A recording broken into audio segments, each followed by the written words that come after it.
Hello people. Today I have something very special to share with you all.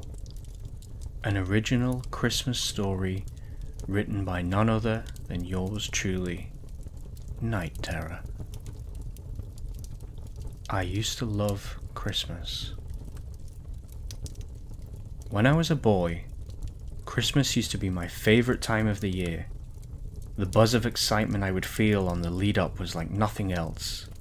Opening the doors of my advent calendar every morning, writing my letter to Santa and placing it in the fireplace, helping my mum to decorate the Christmas tree and my dad to put the lights on the outside of our modestly sized 2-bedroom house.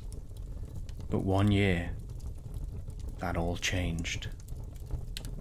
It was Christmas Eve, 1998. A cold and wintry night by my recollection. Snow lined the windowsills, but my family and I were sitting cozy by the fire playing board games. My parents were drinking mulled wine and they'd given me a glass of cranberry juice in a wine glass. I always liked to pretend I was a grown-up, drinking wine too. It made my parents laugh and they indulged me while I held the glass, pinky finger in the air, pretending I was some posh old man at a fancy soiree. We must have played board games for a good couple of hours before my parents announced that it was time I went to bed. Santa would be coming soon and I needed to be asleep in my room or he wouldn't visit and leave me the presents I'd asked for in my letter. At least, that's what they told me. Like all 10-year-old kids, the time for believing in Santa was coming to an end, but I mostly played along with it because I knew how happy it made my parents, and honestly, I kind of still enjoyed the fantasy of it, even though I was pretty sure he didn't exist. I finished off my cranberry juice, gave my parents a kiss and a cuddle, and took myself off to bed. It was about 10 PM at this point, and there was no way I was going to fall asleep straight away. Not with all the excitement I had buzzing around in my stomach. Thoughts filled my head of all the new toys I was going to get in the morning, like the remote control car I'd asked for and the talking, walking robot I'd seen on TV a few weeks before. It wasn't just the excitement keeping me awake though. I could still hear my parents downstairs talking and laughing, the sound of Christmas songs playing and footsteps on the hard wooden floor as they danced around the living room.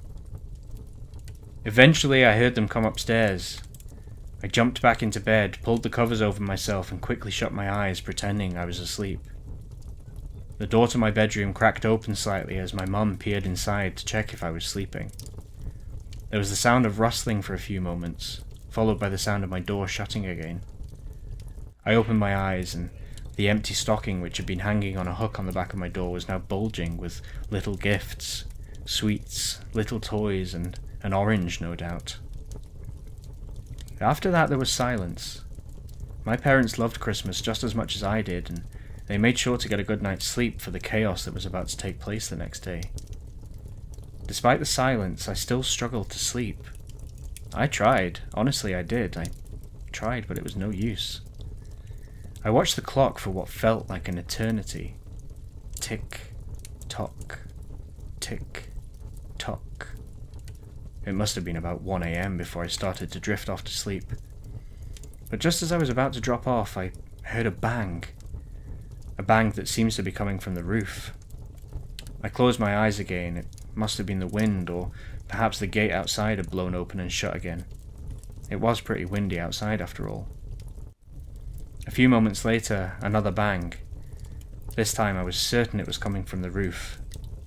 I didn't believe in Santa. At least, I was pretty sure he wasn't real. But if it wasn't Santa, then what was I hearing banging about up there? I stayed quiet in my bed and closed my eyes tight. If it was Santa, I didn't want him to know that I was awake. Another few minutes went by. I'd heard nothing since those first few bangs. Nothing until I was sure I heard a muffled voice coming from downstairs. I don't know what it was saying, but it sounded like it was getting louder. I crept out of bed.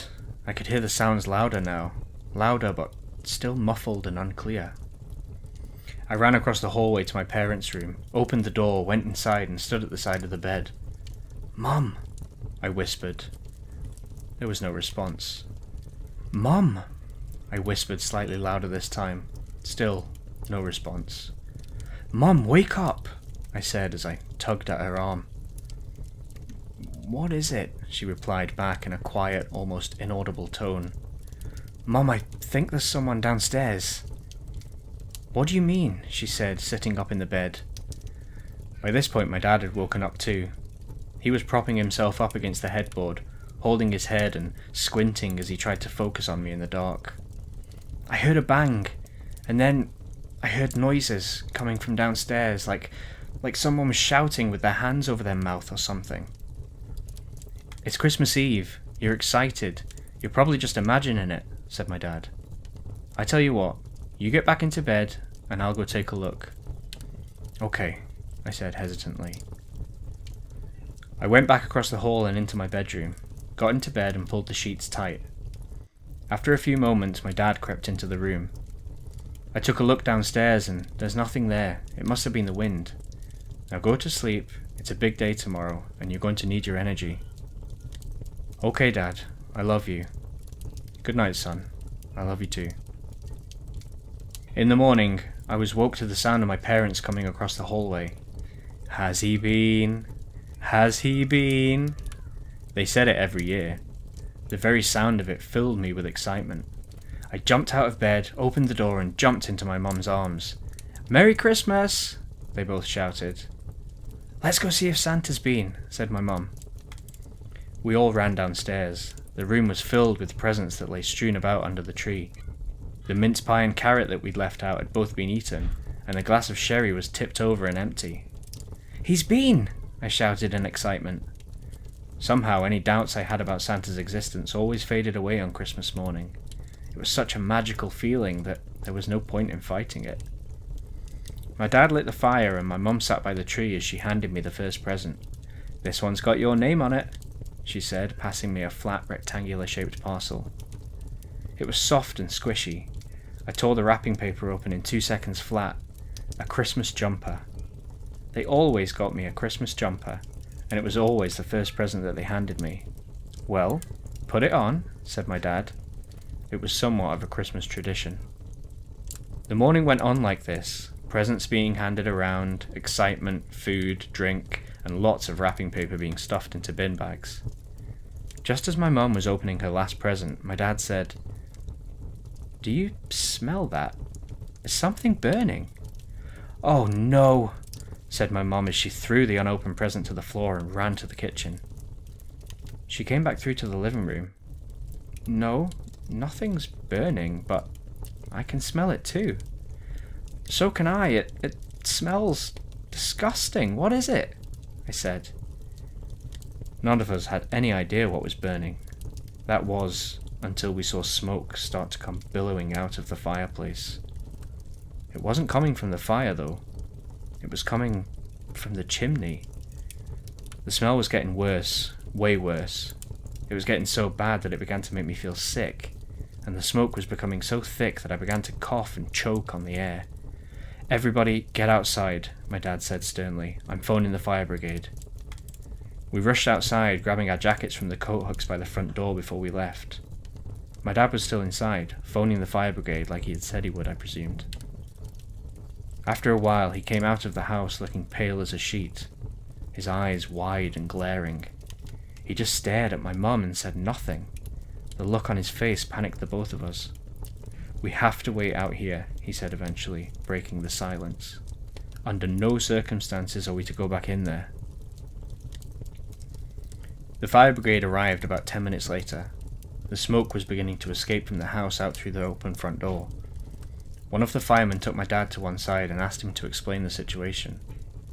They talked for a moment, then a look of shock waved over the fireman's face. He sent his crew inside and then took to his phone. "We need the ambulance, and the police as soon as possible," I heard him say. "Dad, what's going on?" I said. "Nothing, son. Just stay here with your mum." I don't remember much more than that, except that the paramedics brought out what looked like the charred remains of a body on a stretcher. I later learned that what I'd heard that night, the banging on the roof, the muffled voices from downstairs, had been a burglar. One who'd tried to enter our home through the chimney.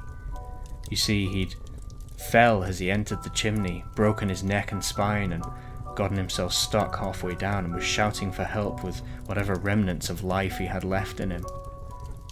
The coroner's report had said that he would have died within moments of falling. That smell, that rancid smell, was the smell of his flesh burning. Now whenever I think about Christmas, that smell comes flooding back and makes me sick to my stomach. To think that someone was stuck there in that chimney, flesh slowly cooking and beginning to burn while we sat there laughing and opening our presents. When I was a boy, I used to love Christmas, but not anymore.